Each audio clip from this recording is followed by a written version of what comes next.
Hello, ako nga pala si Jan, OFW dito sa bansang Taiwan.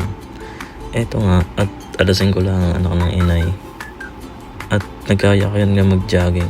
Ako'y kinakabahan kapag gagarning parang alam ko na kung saan patungo. Papaikot-ikotin ka lang niya hanggang sa mabaliw ka. Aray ko, charis lang. Garni nga, ang usapan ay jogging. Bakit parang mapupunta na naman sa kainan? Pagka garning lakad alam ko na kung saan patungo at papunta sa pataba, hindi sa pahupa. Bega nga, napakadaling magpataba, sa hirap namang magpapayat. At ayan na nga, pumasok na, namimili na kung ano bagang dadamputin. Aking kasama kong umiiral na naman ang kakulitan.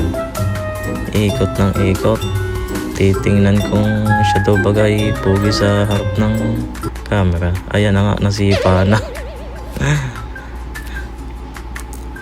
Alam nyo minsan, nakakaramdam din ako ng kalungkutan at kahinaan dahil malayo tayo sa mahal natin sa buhay.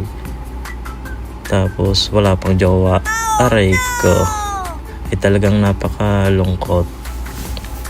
Pero dahil hampas lupa tayo, hindi tayo susuko.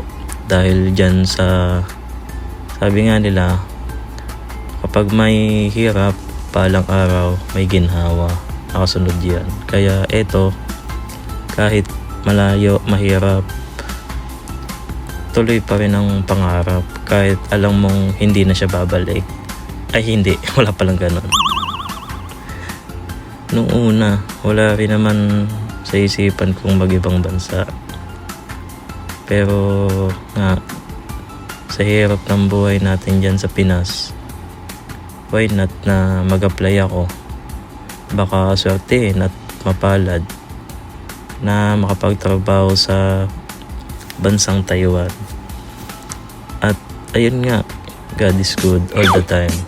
Hindi man natin inaasahan, pero dumadating kapag sinusubukan. Kaya kung feeling nyo na hindi nyo na kaya, huwag nyo sukuhan. Sinusubok lang tayo ng panahon.